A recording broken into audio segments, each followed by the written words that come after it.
Alam mo ba na sa Romania noong 1950s, may isang eksperimento na nag-transform ng mga biktima into torturers. Sa Pitești Prison, hindi lang simpleng pag-torture ang nangyari. May mas malaking plano. Pinili ng mga guards ang mga pinaka-devoted na political prisoners. Ginawa nilang mga instrumento ng kanilang sariling pagdurusa. Ang proseso ay tinatawag nilang unmasking.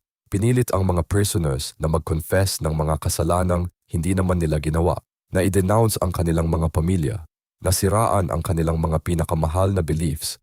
Pero hindi pa tapos doon. Ginawa silang mga torturer ng mga bagong dating. Pinilit silang saktan ang kanilang mga kapwa-prisoners, nasirain ang religious symbols, na mag-participate sa mock trials kung saan kinokondemna nila ang kanilang mga sariling kaibigan. Ang Pitești experiment ay naging self-perpetuating system.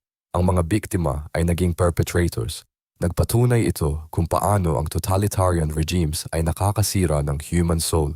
Ginagawa nitong mga instrumento ng kanilang sariling oppression ang mga tao.